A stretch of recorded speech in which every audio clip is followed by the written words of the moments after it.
Olá, estamos aqui com mais um Sintomas em Palavras. Hoje a gente vai falar de um tema sobre homens, uma abordagem geral, um tema que nos convida e que nos desafiou muito, principalmente as meninas. Justificando que a Michelle não está com a gente hoje porque ela está com um probleminha de saúde, mas a gente queria muito que ela estivesse aqui, né, Andressa? Sim, muito. Mas precisamos tocar o projeto. Ela tá dando apoio, suporte pra gente, aonde que ela tá ali. Ela tá ali escondidinha no estúdio, ela tá aqui, mas ela não vai aparecer devido a esse probleminha de saúde. Sim, até porque sem voz não tem como a gente conversar, né? Exatamente. E a gente hoje trouxe esse assunto sobre o masculino, né? Que é um assunto que acaba sendo um pouco desconfortável para nós mulheres, mas vai ter muito dos nossos achismos, mas também vai ter muita teoria, muito contexto, e eu espero que vocês possam aproveitar ao máximo. Sim, a pergunta que... A gente fez a mesma pergunta no último podcast, né? O que era ser mulher. E agora a gente vem com a pergunta, o que é ser homem, né? E a gente vai começar a falar sobre isso. E aí, Pedro? O que você acha que é ser homem? Então, a partir do momento que a gente começa a discutir essa construção, né, do que é ser homem, do que é esse ser masculino, vão se passando várias coisas. A, a gente chegou num consenso onde que o ser homem ele está associado mais uma figura de serviços do que propriamente dito os homens na atualidade pensar no que é ser homem, né? Esse homem individual, o homem contemporâneo no tempo de agora, porque está muito associado a essa questão, né? De provedor, de força, de virilidade, que é um papel que é dado para ele. Mas o que é ser homem, na verdade, é essa construção que realmente nos chama a atenção, né? Vimos que na psicanálise tem pouca literatura sobre. Tem um movimento crescente para saber e esses desafios sobre a masculinidade ali, sobre esse ser homem, né?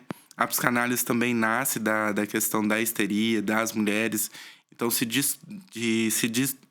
debruça sobre as mulheres para falar sobre esse tema, sobre a psicanálise. E ali o homem vai ficando meio de lado, né, o tempo inteiro. Sim, é como você falou, assim, existe todo um contexto histórico, existe toda uma construção de sociedade voltada para essa ideia de poder, para essa ideia de quem consegue, quem faz tudo acontecer. E aí é preciso a gente entender primeiro essa origem, entender de onde vem essa ideia de homem viril, para a gente poder questionar isso hoje em dia e transformar essa angústia que a gente já escuta dentro do consultório em algo além, né? E Sim, conseguir ressignificar, conseguir fazer, pelo menos quem tá nos assistindo, refletir sobre o que é essa figura masculina. E estudando, né, vendo sobre, a gente esbarra no que você falou, Pedro. A gente esbarra em uma construção teórica inferior à que a gente encontrou quando se fala do sim, feminino, e inferior no sentido de muito voltada a esse poder, a essa conquista do poder, ao falo, né, na psicanálise, mas resumida praticamente a isso. E eu vejo que nos últimos anos, pelo menos principalmente de 2015 para cá, 2020 para cá, a gente tem alguns teóricos, algumas pessoas muito boas escrevendo e teorizando sobre isso. Ao mesmo tempo que a gente tem um movimento crescente nas redes sociais tentando ditar o que é ser homem e o que é ser mulher. Então, assim, existe essa necessidade de falar sobre o masculino, existe essa necessidade de conversar e dizer o que pode ser e que essa pessoa ela tenha essa liberdade para ser o que ela bem entender, para que a gente possa também trabalhar na clínica. E é por isso também que a gente tem o podcast, por isso que a gente fomenta essas discussões. Mas voltando um pouco pro contexto histórico, a gente vê essa criação de homem viril uma construção, né? Assim como tudo, né, pra gente, pra psicologia, pro ser humano, a gente tem essa construção familiar, a gente tem a construção na sociedade, a gente tem as mídias, né? As redes sociais, as mídias em geral, ditando o que é ser homem. E a gente tem também essa ideia construída de teóricos, de livros e de, sabe, ensino do que é o homem viril, o homem macho, o homem que não chora, o homem que não demonstra. E aí? A cultura, né? Sim, a Sim. cultura. Dito isso, se a gente for pautando a história, diferentemente do tema mulheres, a gente foi a fundo na história para resgatar e falar que as mulheres desempenhavam papéis ditos masculinos, né? De caçar, de guerrear, de ser uma guerreira e essas coisas, etc e tal. E dos homens a gente não vê, falando na história, esse lugar do feminino, né? Que é o lugar de cuidado, do lugar de se sensibilizar. Então a gente percebe que na história há essa diferença. Enquanto as mulheres tentam resgatar algo que é pertencente a elas, os homens nunca pertenceram a essa sensibilidade, a esse cuidado. Então fica difícil, né? Se dispor desse lugar, de entender que você pode ser vulnerável, você pode ser sensível, e isso não vai afetar a sua masculinidade. A gente chegou ali e fez um post lá no Instagram, nos Sintomas, né? Que deu até uma discussãozinha sobre isso, né? Que teve um dos seguidores que veio falar pra gente que não, pra gente não desconstruir a masculinidade. Acho que a ideia de desconstrução é você que conversando com aquela pessoa ali, deu a ideia de abandono do que é essa força, essa virilidade, para um lado sensível. E o objetivo não é esse. É pensar o que é essa força, o que é essa virilidade e os pontos onde que eu posso executar, né? De forma nenhuma, o questionamento ou o movimento, tanto feminista quanto movimentos que homens fazem para proposta de roda de conversa, o intuito nunca é esse de vamos deixar essa questão da força, da virilidade de lado. Assim como as mulheres, né, que elas estão resgatando esses valores também e associando a sua identidade, é o mesmo viés. Só que a proposta para os homens com essa sensibilidade, com essa afetividade, você pode associar. Então, acho que há essa... quando você vai para as redes sociais, é muito pesado, porque o entendimento é esse. Eu vou deixar de ser homem. Então, deixar de ser homem é deixar no meu lugar de força? É deixar de ser viril?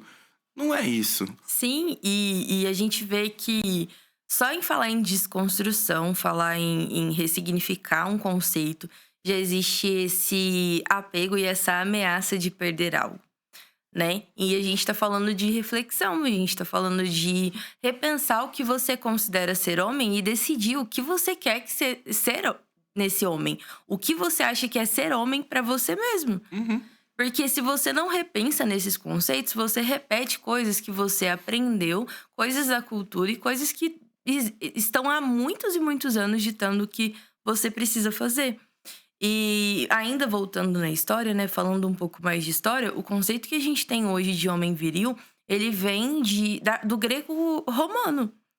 Sim. E aí, era útil para essas pessoas que o homem fosse viril e que ele desse conta de tudo e que ele fosse poderoso e que ele batalhasse, justamente porque estava num contexto histórico onde precisava dessa força bruta na guerra. Então, o discurso dele não estar naquele lugar de cuidado era justamente para que ele se preparasse o suficiente fisicamente para essa guerra, se preparasse para esse lugar. Psicologicamente também, E né? psicologicamente também, porque tem um afastamento. Eu afasto esse homem do berço, né, da família e tudo mais, e eu coloco ele frente a um lugar de violência e justifico essa violência como ele nasceu para ser assim. E a gente vê que também tem todo um discurso religioso voltado para o homem ser a imagem e semelhança de Deus, e ele ser quem pode e quem deve estar à frente desse lugar. E não necessariamente isso é uma obrigação. Só que a gente passa tanto tempo pensando e escutando esses discursos que a gente acaba acreditando que realmente esse lugar de dar conta pertence a esse gênero. E é isso que a gente quer provocar aqui hoje, que quer provocar na nossa página, até porque a psicologia ela ocupa esse lugar de cuidado, né? E a gente precisa pensar nessa angústia, nesse sofrimento, no contexto geral. E se eu lido com o sofrimento feminino, né? Se eu vejo esses questionamentos do feminino e eu vejo uma crescente de homens falando sobre esses questionamentos femininos, por que não então pensar no que é ser um homem na sociedade e no porquê ser esse homem é importante? Sim. Então, essa associação, né, que aí a gente vai começar a entrar na ideia de poder. Quando eu faço essa associação com o divino, se eu sou imagem e semelhança de Deus, logo eu não posso falhar. Sim, eu posso tudo, Eu né? posso tudo, né? Eu só não posso falhar. Eu Menos. vou- Eu não posso ser uma ameaça, eu não posso ser um impostor da Sim, situação. Mas eu posso ter todo esse domínio, eu sim. posso escolher o que eu quero fazer, eu posso ditar o que o outro precisa fazer e como ele pode fazer, mas eu não posso ser essa pessoa que demonstra vulnerabilidade. Não. Então, nos- voltando à história, ah, como você iria para uma guerra, né? Se você tivesse alguma sensibilidade? A gente tem atos brutais, historicamente falando, né? Então, ali, o Holocausto é exemplo disso. A gente tem, na nossa história no Brasil, a gente tem escravidão, né? Falando sobre isso, né? Então, assim, como que o homem ia se portar sendo vulnerável frente a tanta violência e brutalidade? Então, já é ensinado ele a isso. Só que a nossa sociedade evoluiu. Então, será que a gente precisa mesmo dessa violência, dessa brutalidade, dessa falta de sensibilidade? Então, a pergunta e o questionamento fica nisso. Então, quando você começa a perceber que essa violência, essa força, ah, essa ilusão desse poder propriamente dito, ah, cai por terra. E o quanto isso é pesado, o quanto isso é angustiante para o homem, porque ele tá nesse local que ele não pode falhar nunca. E se ele falha, ele detona, né? Uma das coisas que a gente já comentou também, tanto na página quanto enquanto conversa, é para onde que vai isso, né? Na agressividade, nas drogas, no consumo alto de drogas, né? Pornografia, Grafia. a questão de tentar se reduzir a esse universo sexual, fetichista, a questão de uma comunicação completamente violenta, né? Ou passivo-agressiva das coisas. Então, existe um lugar, né? Isso vai desaguar e vai precisar transbordar. E geralmente, infelizmente, transborda de uma forma muito nociva, tanto para si quanto para o outro. Sim. Quando a gente fala para si, é mais esse movimento de ir para as drogas, né? De um consumo alto de pornografia, de autodestruição, é destrutivo mesmo, né? Desse apertar o botão vermelho. Quando a gente fala do outro, são essas violências que a gente vê, né? Que o homem ele agride mulheres, ele é agressivo no seu meio, ele tem que, o tempo inteiro, ele tem que estar ali naquele posicionamento de agressividade.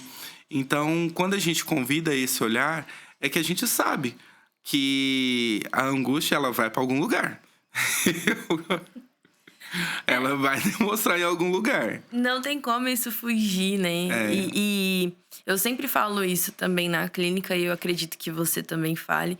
E enquanto a gente não dá nome aos sentimentos, enquanto a gente não nomeia aquilo que aparece, que transborda ali na nossa rotina, a gente não entende o significado das coisas e a gente vai repetindo as coisas ali constantemente até que, de fato, a gente consiga compreender. Às vezes é preciso verbalizar o absurdo que a gente pensa, que a gente acha de si mesmo, para que a gente possa encontrar uma forma de acessar o que a gente escondeu por achar que não conseguisse lidar. Sim. E essa sensação de falso poder, né? Porque a gente não tem poder de nada.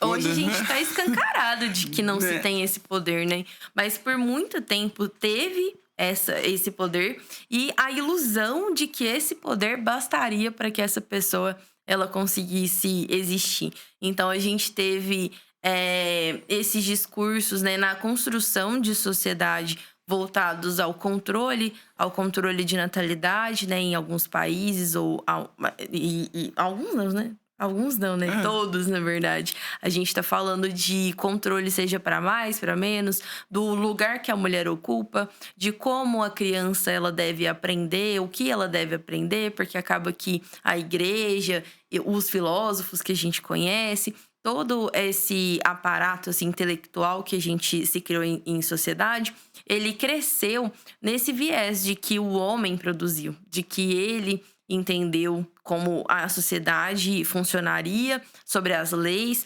e sobre esse lugar, né? De precisar de exercer a força quando necessário, precisar de ter esse domínio e esse controle das pessoas quando necessário. E a gente vê isso muito na política, infelizmente, né? A sim. gente vê isso muito em discursos muito voltados para o que você deve fazer, como você deve pensar. Essa ascensão desses movimentos também são uma forma de chamar essas pessoas para conversar sobre algo que parece absurdo a priori, e a gente se sente nesse lugar de, gente, por que a gente está discutindo o absurdo, né? Mas é esse o papel, assim. E quando a gente não questiona esses poderes, quando a gente hoje só acredita que esse lugar ele deve se manter o mesmo, a gente também admite que é muito confortável a gente ser subordinado a esse lugar, né? De que uma pessoa ela vai nos controlar, ela vai ditar e tá tudo bem, porque a gente precisa desse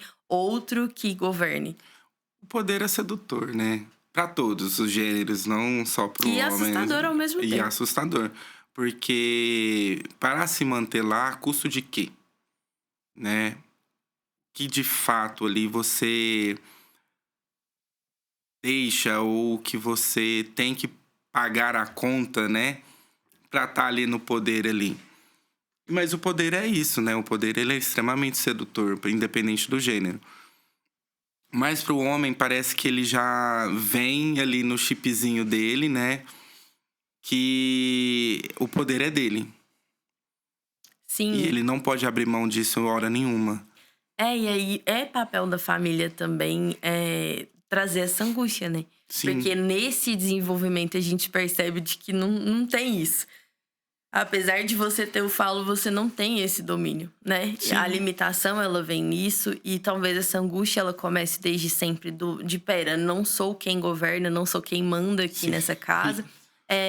E que traz esse tipo de provocação, né? Para que você entenda nesse período como é ser, o que você quer ser e tudo mais.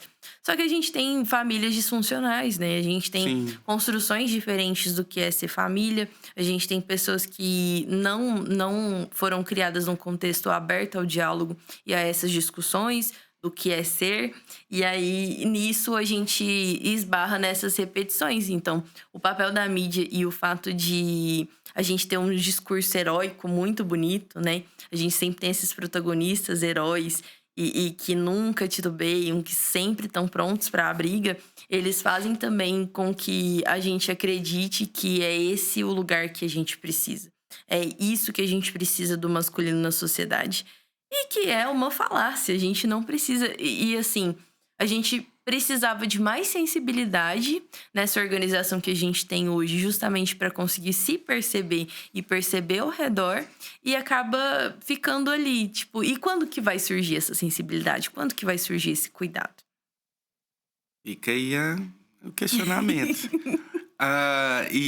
Sobre essa história do guerreiro, eu fiquei refletindo muito sobre isso, né? Além dessa força, essa disposição, porque se a gente pegar essas histórias que são contadas em filmes, em séries, histórias que a gente ouviu, tem duas coisas que me chamam bastante atenção. O cara, ele passa um problemão. Ele enfrenta uma guerra, ele tá passando um problemão. Depois você faz esse resgate, assim, dos filmes que você já viu. Os melhores sempre vai ter isso, gente. Ele tá passando um conflito emocional que ele não fala pra ninguém, que ele tenta se resolver sozinho. Ele vai pra guerra. Pra briga. Com esse conflito emocional não resolvido. É essa história. Não resolvido. Ele vence a guerra. Passa o conflito emocional, ele chega em casa e ele transa. Ele deu conta de? Tudo. E no final, tá ali, né? No seio familiar, tá ali, tipo... O que isso quer dizer? Será que a gente dá conta de tudo? Porque eu vou te falar, às vezes eu atraso um boleto, eu desespero, eu não durmo à noite. Né? E de fato, assim, essa angústia, ela não é particular do feminino. A gente vê o masculino também nesse lugar de ansiedade, Sim. de depressão e tudo mais. Só que, por que é tão difícil, então, para que esses homens acessem esse espaço terapêutico, acessem esse espaço de buscar uma ajuda, buscar um apoio emocional em algum profissional? Mas qual que é a ideia que é vendida? De que não pode. Você tem que dar conta. Você tem que dar conta de tudo. Isso tá nas novelas, tá no filme, tá na série, tá na música. Tá em tudo. Então, um tempo atrás eu ouvi falar, e realmente eu concordo com esse pensamento, a coisa mais difícil de mudar é uma cultura. Porque a cultura, ela leva-se um tempo para ser absorvida. E existe um esforço social para que isso aconteça. E olhando a nossa sociedade hoje, né, rachada no meio, com esse negócio de direita, de esquerda, de lado político, de religião, tudo isso, então a gente não consegue concentrar e conversar a mesma língua. Então, ao mesmo tempo que você tem ótimos influencers falando sobre masculinidade, sobre cuidado masculino, sobre o paternar, no mesmo viés, você tem influencers, até mesmo mulheres, falando que, tipo, lugar de mulher é em casa, cuidando da família. É sem votar. Então, isso é conflituoso. Porque... E você tem essa contradição, falando do momento atual. Então, a internet vem com muita coisa boa, mas ela também vem com muita coisa ruim. Então, como você vai combater isso? Eu acho que o mais complicado é que a gente já vem de um contexto de que as pessoas, elas não questionam o que elas recebem, né? Não existe um questionamento do que eu assisto, um questionamento do que eu leio, uma crítica. Até porque a crítica, geralmente, ela não é bem recebida, né? Independente do gênero. E aí, se a gente não tem essa crítica, né, sobre aquilo que a gente consome, como que a gente vai chegar nesse entendimento de que isso tem influenciado e tem feito a gente repetir vários ciclos que são bem danosos para a nossa saúde mental? A gente não procura, entende? A gente vai procurar num momento de consequência, a gente vai procurar em um momento onde a gente chega no limite, a gente não tem uma saída, a gente não vê um norte. E se procura, porque a gente tem um índice alarmante de homens, né? E a tentativa de autoextermínio, homens e essa violência que acaba matando até mais do que a própria depressão. Então, assim, esse não questionamento do que se consome, voltado a uma criação onde você não tem abertura para falar sobre seus sentimentos. Porque a gente, como sociedade, a gente já não conversa sobre sentimentos nessa criação. A gente já não fala dos papéis da tristeza, da raiva, da felicidade no dia a dia. E a gente vai acabar sendo redundante nisso, porque isso é muito importante. Sim. É muito importante a gente nomear aquilo que se sente e o porquê se sente, pra gente conseguir lidar com aquilo. O não lidar com a raiva, acontece algo. O não lidar com como eu estou triste com uma situação e não conseguir verbalizar aquilo, vai ter uma consequência. E aí, quando essa consequência ela se excede, aí às vezes a gente vê no consultório, né? Aí quando Sim. chega pra gente, é quando chega toda essa angústia. E essa angústia, ela tá nessa perda de algo. Perda de Sim. poder, perda de domínio sobre outra pessoa, perda de algum ente querido, alguém que gostava muito, né? A perda a perda da sua visão que tinha de si mesmo, né? Quando você pensa no quanto você falha, no quanto você é impostor, porque a gente tá falando disso, a gente tá falando do quanto o poder é importante pro masculino, né? E o quanto isso não é questionado. E você não pode tudo, ninguém pode. E aí, quando você chega ali na sua rotina, na construção do seu cotidiano, e você não tá dando conta daquilo que você planejou, e chega uma pessoa e te fala ali no relacionamento que você não tá dando conta de ser quem ela esperava, e aí chega, sei lá, um familiar adoecido, alguém te falando que você não tá dando conta de ocupar esse lugar de cuidado, é aí que se estoura todas as coisas, né? E por isso que a gente precisa de pensar, principalmente, e aprender a dizer o que você quer ser como homem antes de qualquer coisa. Como que você quer ser visto antes de qualquer coisa. Porque se for parar pra pensar, nem é esse lugar de poder tanto que você queria. Nem é essa imagem que você queria passar pros seus filhos, pra sua família, no final das contas. Esses pontos que você foi trazendo, ele é muito importante na construção social, né? Então, a gente foi para um lugar hoje analisando o contexto Brasil, que a gente está aqui, né? Mas se esse podcast chegar em outros países... Vou ficar muito feliz. Vou ficar muito feliz. Mas a gente pode até trazer outros contextos históricos. Também. Você é da China, dá um like. Não só da China, tá, gente? Daquelas. Japão, Indonésia, sei lá, Suécia, vem todo gente, mundo, tá, né? No meio de uma Copa do Mundo. Né?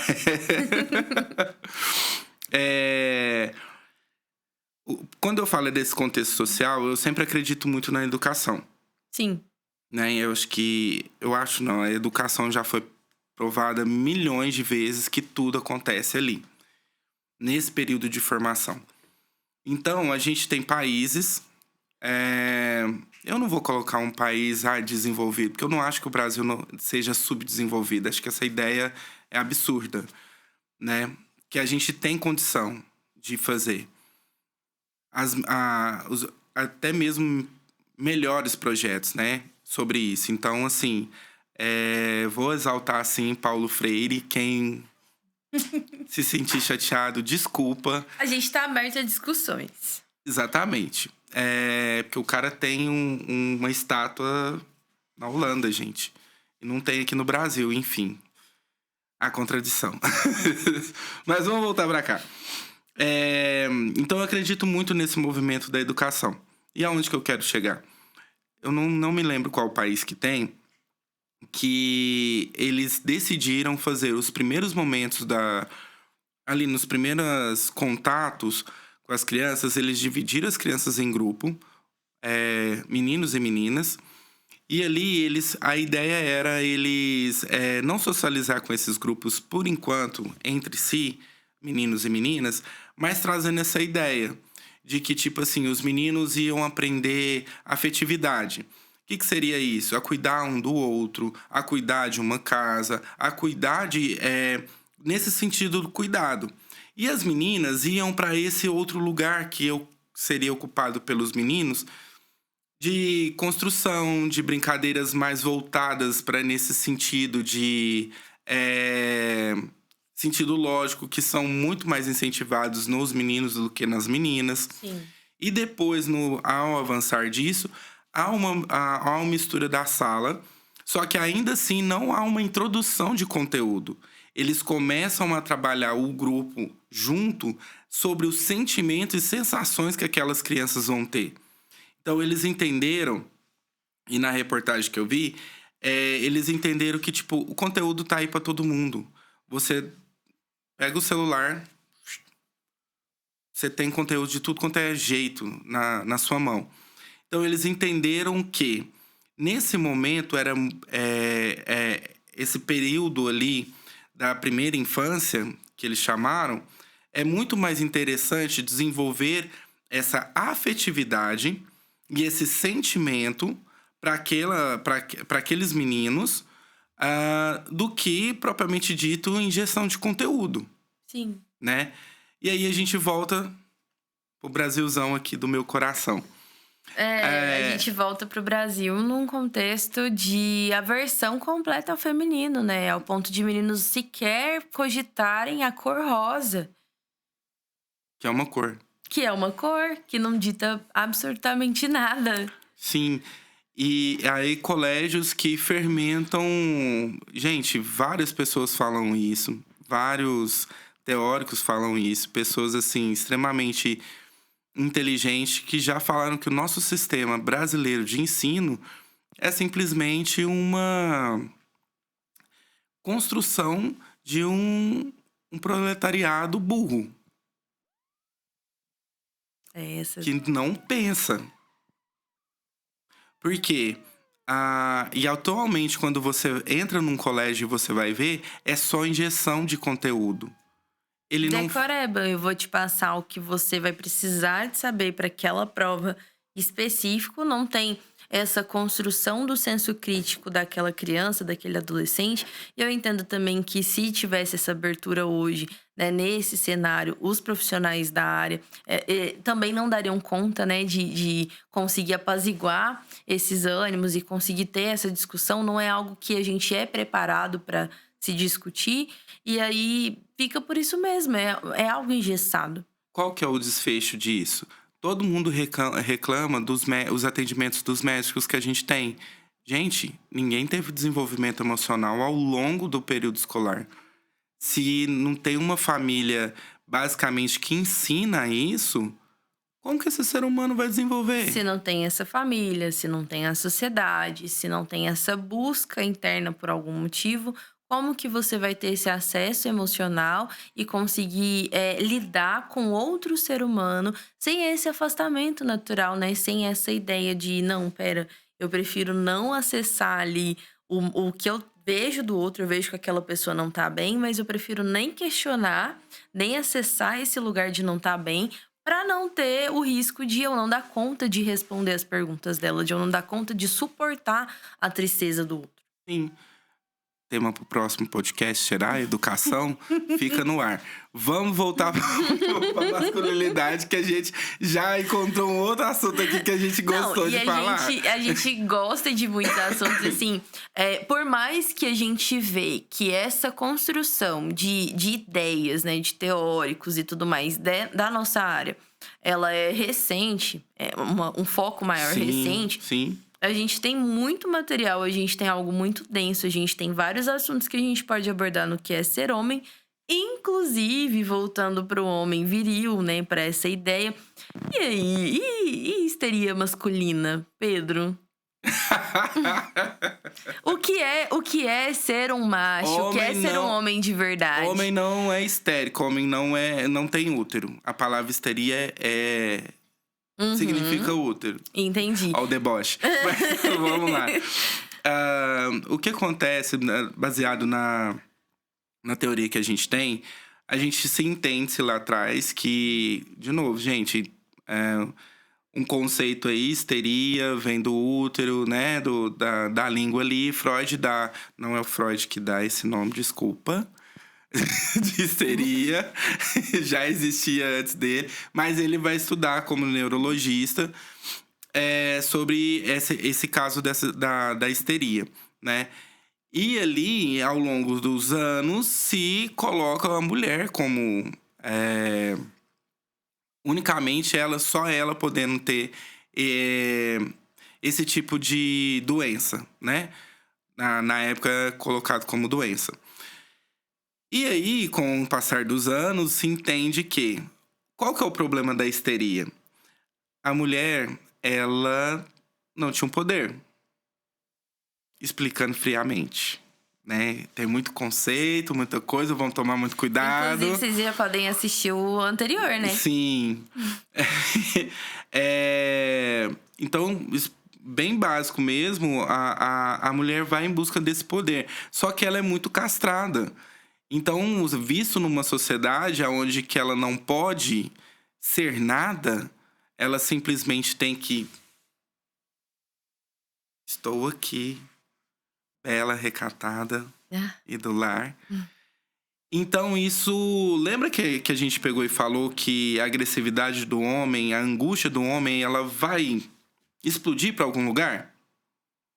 A histeria seria isso, a explosão. Por que eu tô falando sobre esse conceito? Porque a histeria masculina, ela também existe. Esse excesso de poder, esse excesso de esse acúmulo de coisas, leva um homem de tipo, e agora? E se eu não for nada? Então dá uma sensação de vazio, uma sensação de falta. Aonde estoura, né? Então os homens sim têm a questão da histeria masculina ali. E tem os sintomas, né? Qual que seria esse sintoma? Tremedeira, gastrite nervosa, a somatização no corpo, né?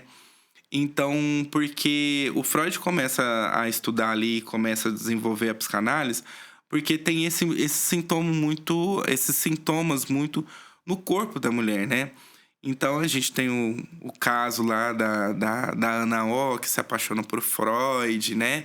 Porque é aquela representação de figura masculina e tudo. E o caso, quando você lê o caso assim, você fala, cara, né?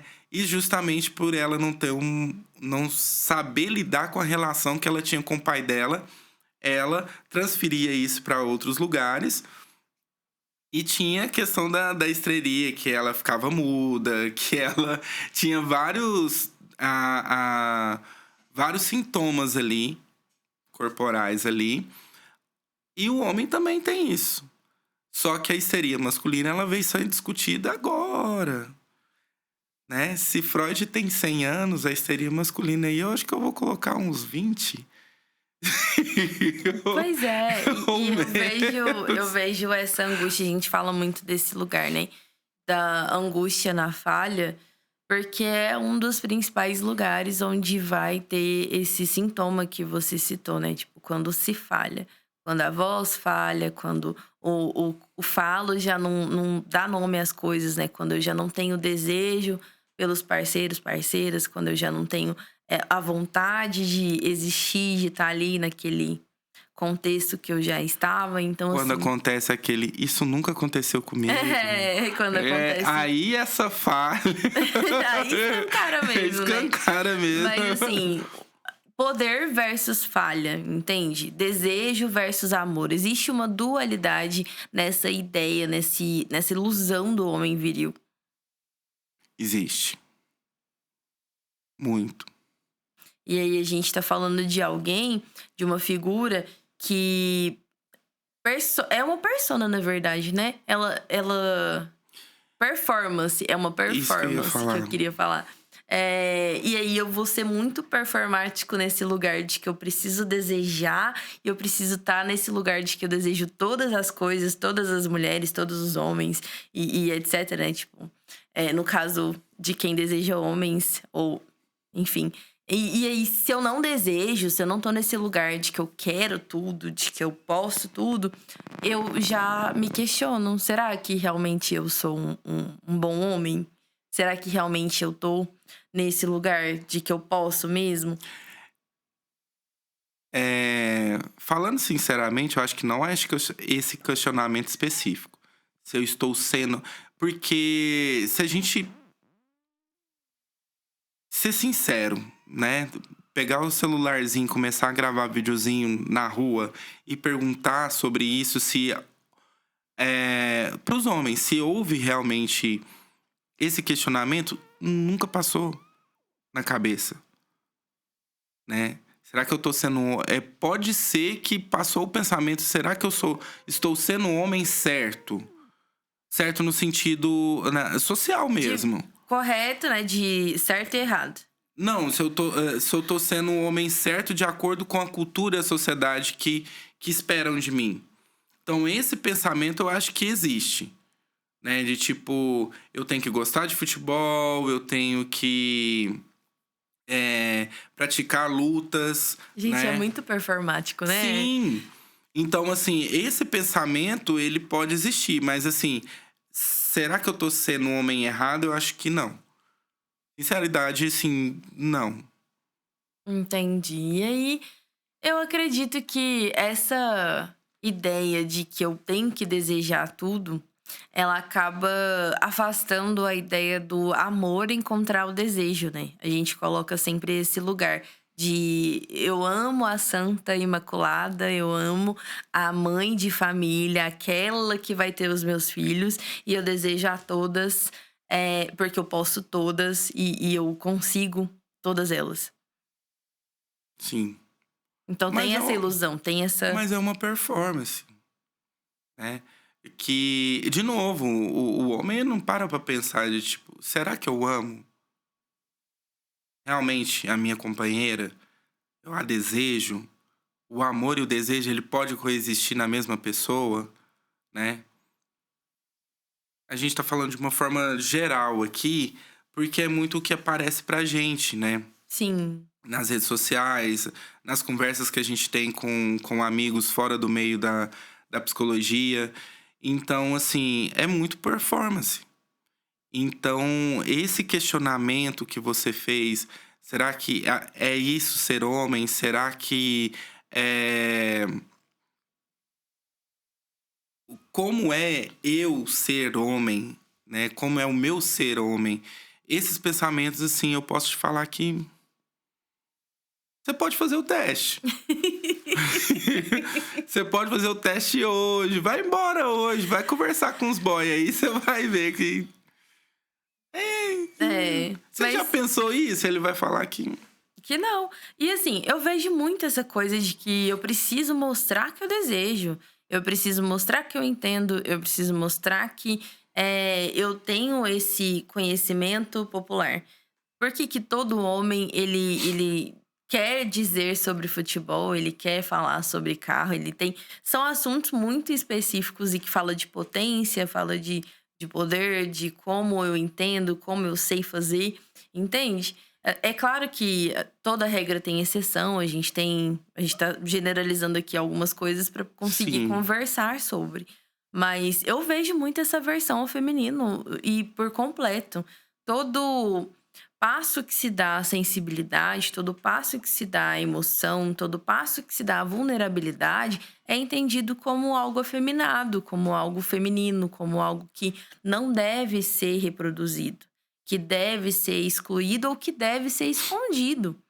E aí, quando você tá na roda de amigos, quando você tá ali em público, você não tem como, e não quer que as pessoas vejam esse lado sensível, esse lado de que sente, que chora, que sofre, ou que precisa de conversar e de entender melhor sobre como se pensa, como tem se sentido.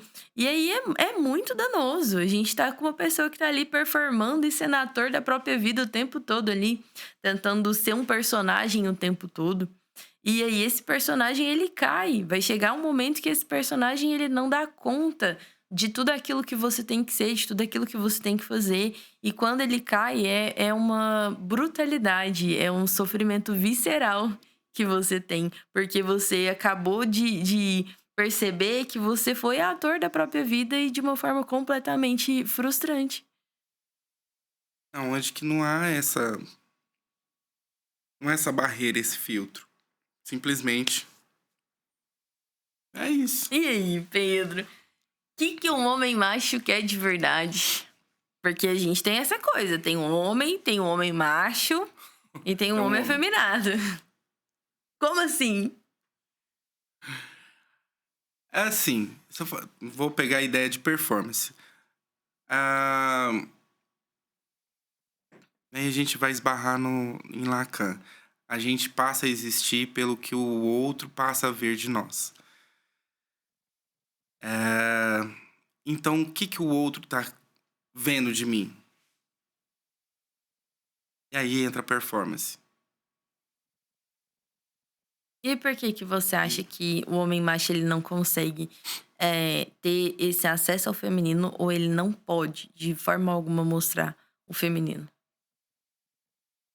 É inadmissível, né? Para o homem macho, tá nesse lugar.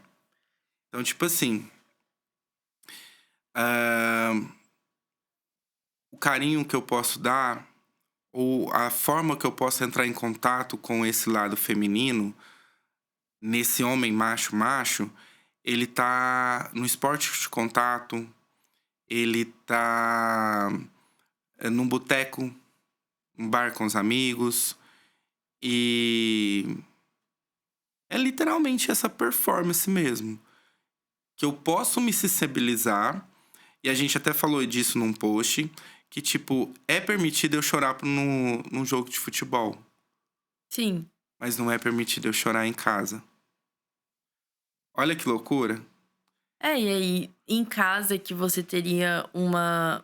Que deveria ter, né? A gente vai falar de uma utopia, porque a Sim, gente sabe que nem todas as casas vão se ter isso, mas que você deveria ter essa abertura para falar de si, para falar sobre o que sente, para falar sobre as relações, e aí você não sente esse conforto e precisa de estar ali performando uma força extrema, né? Um poder supremo.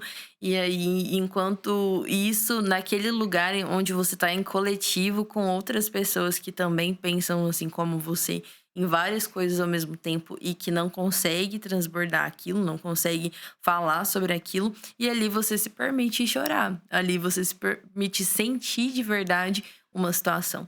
quando essa ideia do post veio, em relação à Copa do Mundo, né? Assistindo o que estava acontecendo no mundo e vendo esses espaços masculinos que é permitido, né? Com várias aspas ali, eu me peguei assim, falei, será que esse grito, esse choro, essa emoção de quando um time perde ou quando um time ganha, ela é propriamente do time? Ou é aquele espacinho que o inconsciente pega e fala: é agora, eu posso ir, eu posso chorar, eu posso gritar, eu posso me emocionar? Porque o tempo inteiro pensa essa casca, eu não posso nada, Sim, eu não posso nada perto do feminino.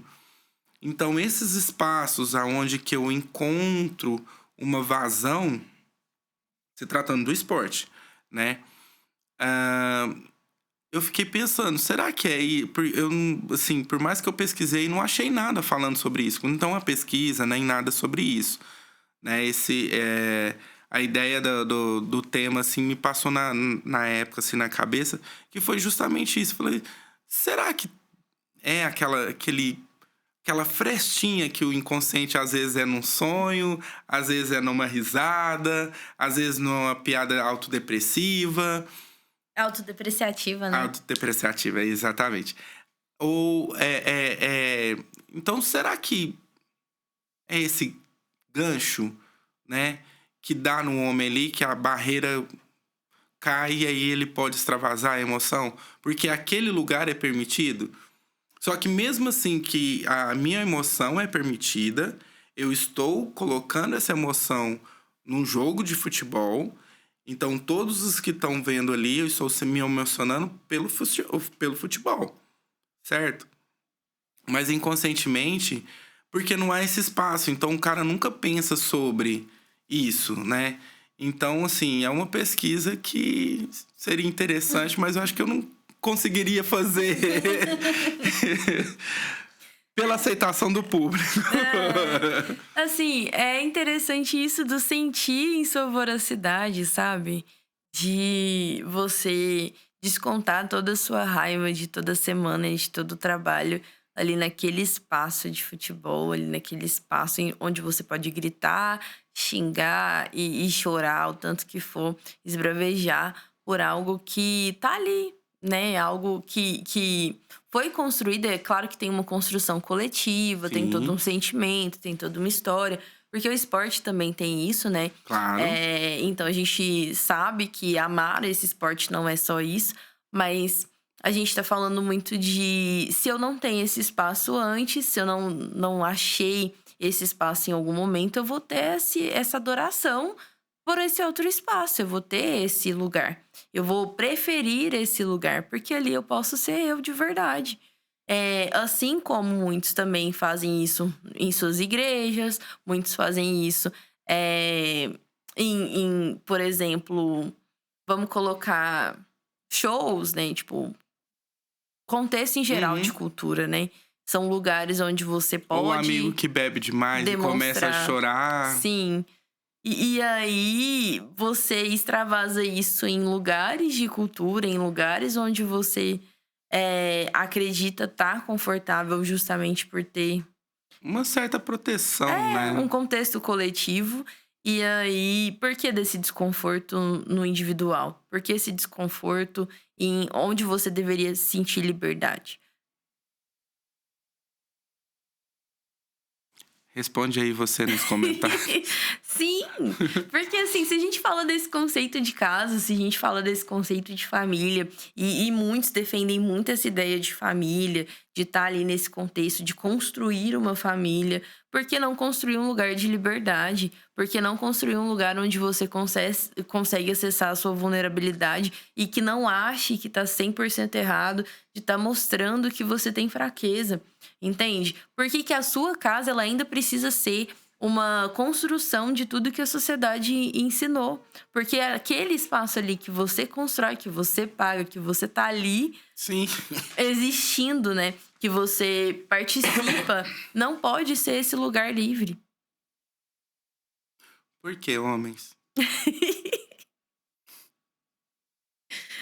Ai, Eu ai. não sou alecrim dourado, eu não sou perfeito, mas sim, abrindo um pouco um espaço pessoal. Gente, eu faço terapia já há muito Fazemos. tempo, né? É, eu tenho essa liberdade com as meninas de falar sobre a minha vida pessoal. E aquele momento do depoimento, né? Sim. Isso é muito importante na minha construção como homem, como eu acredito ser um homem. Isso hora nenhuma, porque eu preciso ter força, assim, para trabalhar. Eu preciso ser provedor da minha história. Mas vai ter momentos que vai faltar emprego, vai ter momentos que eu vou precisar de um abraço, e situações assim. De novo, eu não sou exemplo, não quero ser um exemplo a ser seguido. Mas se vocês quiserem seguir a página Sintomas e Palavras, Segue a sim, dá gente like. também. Tá ótimo. Eu tô longe desse estágio de perfeição, mas a psicologia, ela entra na minha vida e quando a Andressa pergunta isso pra mim, eu fico, cara, mas eu já faço isso, né? Eu tenho Sim. o meu espaço, eu Por tenho essa... incrível que pareça, a gente conhece. É porque, assim, eu vejo muita esse senso comum falando de todo homem é igual, todos os homens pensam assim, homens são e algum adjetivo. E eu vejo que é possível sair disso. E a gente conhece figuras masculinas também que possam sair disso. Não vou rasgar cedo aqui, mas assim, eu consigo perceber isso com as pessoas que eu tenho me mantido próxima hoje em dia na minha vida. E eu sei que é possível sim a gente demonstrar, a gente amar, a gente se sentir amado pelas pessoas e ao mesmo tempo não achar que isso é uma crítica constante sobre o que você é e sobre como você deve se portar, sabe? E aí, você, né, a gente tá já que você começou a falar sobre depoimentos, né, sobre sua vida pessoal, eu vejo que a criação que você teve, né, a força que você teve do feminino na sua vida, Sim, te fez também perceber muitas coisas e te fez ter essa liberdade também de você conseguir falar de si, que foi a figura da sua mãe, assim. sim, sim. E já que a gente consegue acessar muitas mães no podcast, né, a gente tem muitas e muitas assim, excelentíssimas mães que assistem a gente, que você possa também levar essa discussão sem ditar o que o seu filho pode ser, né? Sem ditar o que ele deve ser como homem, né? Que se ele não deve, se ele deve ou não chorar e tudo mais, que você tenha essa liberdade também que você teve, né, com Sim. maestria, de conseguir conversar, de conseguir estar ali interagindo, de conseguir participar dessa criação e dessa nomeação do que o seu filho pode se tornar como homem. Sim, eu acho que o viés da criação vem muito mais nesse sentido de tipo, você tá criando um ser humano numa sociedade. Então você precisa trazer essa consciência à tona ali, do menino e da menina. E trazer essa consciência à tona é falar de um ponto aonde que você vai falar com... Se for um menino, você não vai bater na tecla, tipo, agora você é homem. Agora você é um ser humano. Agora você é um adulto funcional. Você tem que arcar com as suas responsabilidades, né? Então, muito mais pautado nesse sentido de que a gente sabe o nome, ali, sintomas em palavras, a gente sabe que a palavra, ela atravessa o ser humano por, às vezes, pela vida inteira. Então, uma coisa que foi dita na infância, essa pessoa vai carregar para a vida toda. Sim. E ela vai ter um trabalho ali de ressignificar tudo isso. Então, quando a gente pega e vem falando sobre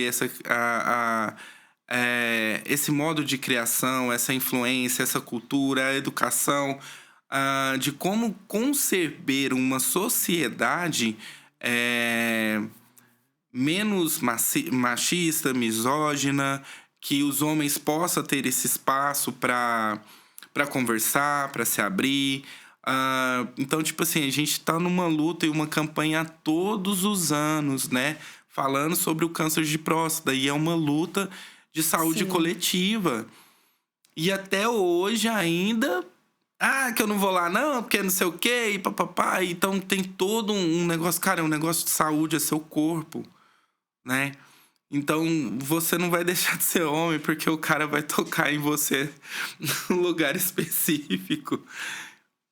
Bobeira, bobagem. Então, a gente entra muito nisso e os homens morrem por conta disso. Sim. Por não acessar esse cuidado de si próprio. Morrem por não fazerem exames de rotina, por não procurar um médico quando se não se sente bem, quando se tem um mal-estar. E por não conseguir achar que o próprio corpo é relevante, né? Então, ao mesmo tempo que a gente falou sempre de uma construção do homem sendo imagem e semelhança de algo divino, a gente vê também essa desvalorização do eu. A gente vê também esse, eu tô aqui, eu posso ser descartável de alguma forma, inconscientemente falando. Porque se você não tem esse autocuidado de valorizar aquilo que te faz estar de pé todos os dias, de alguma forma você considera que isso pode não ser tão importante, então. E aí, por que você tá dando essa desimportância pra si mesmo? Sim, É um ótimo questionamento. E assim, não só por conta, né, do câncer de próstata, que é uma campanha já fixa, sim, mas a gente tem várias coisas. A gente tem uma crescente em níveis das ISTs nesses últimos anos, em qualquer faixa etária. A gente vê principalmente nas faixas etárias maiores, né, no pessoal mais velho. E eu vejo a juventude, infelizmente, indo para esse mesmo caminho de tentar performar essas figuras conforme o que convive. sim. Então, assim, enquanto a gente não tiver essa liberdade de conversar e de mostrar que é possível ser um homem nessa vulnerabilidade, a gente vai passar para essas pessoas o quanto é importante você se desvalorizar, e não é esse o contexto, Sim. sabe? Ao mesmo tempo que tenta se colocar o que é uma mulher de valor, é preciso pensar no que seria realmente um valor para um homem hoje em dia. E eu não falo esse valor moral, eu falo esse valor no sentido de o que hoje é importante para mim, o que para mim faz sentido e como eu vou conseguir me manter, como eu vou conseguir fazer as minhas prioridades, as minhas satisfações serem atendidas e ao mesmo tempo não ser violento para poder satisfazê-las. Sim. Ter essa comunicação. Né? Porque a gente. Quando se trata de homem, de não falar sobre sentimento, a gente fala de uma comunicação agressiva, uma comunicação atravessada, uma forma de conversar ríspida, um jeito bruto de se tratar as pessoas. Mas e aí? O que se ganha com isso? Além do fato de estar sozinho, de estar se sentindo sozinho e de não conseguir ter esses espaços nesses lugares que a gente falou que deveria ser importante ter liberdade. Sim. Às vezes não tem a liberdade de conversar com o seu amigo. É aquela amizade de anos que você não tem uma intimidade ao ponto de falar sobre o quanto você tá triste ou o quanto você tá com E isso que é raiva. o engraçado. Se você parar pra pensar, o tanto que influencia essa questão do gênero, né? As mulheres, o tempo de amizade das mulheres é bem curto. E dos homens, assim, tem amigos que se conheceram na infância e se arrasta pra vida toda. Mas o cara, às vezes, não sabe que o seu amigo, sei lá, arrancou o dedo de siso. Às vezes não sabe que o amigo terminou um relacionamento e vai descobrir na festa, na comemoração. Oi, cadê fulana? Terminei. Mas você não falou nada. Você tá tudo bem? Tá, vamos beber. É isso. Assim, é preciso ter esse tempo pra elaborar as coisas, mas ao mesmo tempo ter essa liberdade de falar sobre essas coisas enquanto elabora. E eu sei que muitos, já que já é algo que você já vem performando, não tem esses espaços nos ciclos que você convive. E é por isso também, esse também é o papel da terapia. Quando a gente fala faça terapia, também é nesse lugar de você conseguir um espaço onde você tem liberdade de ser você mesmo e de falar qualquer atrocidade que você pensa, né, de uma forma que não seja criminosa, para que a gente possa falar sobre isso, para que a gente possa escancarar esse seu eu, né? Para que você possa entender como que você funciona, porque quanto mais a gente repete as coisas, mais a gente não entende, mais a gente se vê naqueles mesmos ciclos, em coisas acontecendo sempre, e a gente julga ser sem motivo, mas sempre tem um motivo. E isso é aprisionante, assim, a gente... Sufocante. Sufocante. Bom, gente, esse papo ele vai continuar nas redes sociais, lá no Instagram do Sintomas em Palavras. Comenta aí embaixo o que você achou do podcast, que tá muito legal saber a opinião de vocês. Sugestão de tema, interaja com a gente tá ali sempre A gente usa muito o Instagram, no caso, né? Pra ter essa proximidade com vocês. Então, sugestão de temas, quando a gente coloca a caixinha lá, vocês mandam pergunta, mandam dúvidas, sugestões. Sim. E até se faltou alguma coisa do masculino, porque, como eu falei, é um assunto muito denso e eu sei que vai faltar algo. Então, até se faltou alguma coisa, além da Michelle, né, que tá fazendo uma falta aqui com a gente, comenta. Se quiser que a gente aprofunde ainda mais nesse assunto também, que a gente vai conseguir falar mais. E é isso, a gente tem gostado bastante da participação de todo mundo lá na página, mas o quanto a gente puder conhecer de vocês, o quanto a gente puder escutar sobre vocês, as dúvidas de vocês, a gente vai conseguir fazer com que esse conteúdo também seja útil na vida de vocês e também possa movimentar, né? Sim. A gente não tá aqui pra fazer terapia nesse momento. Então, tem situações que a gente vai conversar que são teóricas, mas a gente tá conversando muito dos nossos achismos, da nossa vida, do nosso cotidiano, de como é ser um psicólogo no meio dessa loucura que essa é a vida. Então, assim, o que vocês tiverem de dúvida relacionada a isso também pode deixar esse espaço.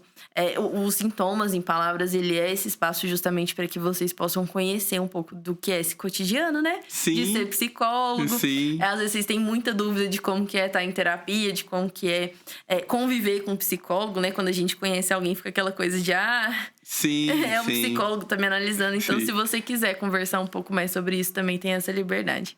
Sim, e a gente é de boa. Às vezes.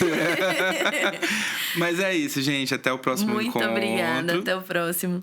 E espero que no próximo encontro a Michelle esteja melhor. Ela vai estar. Sim, né? E é isso. Até mais. Tchau, tchau. Até mais.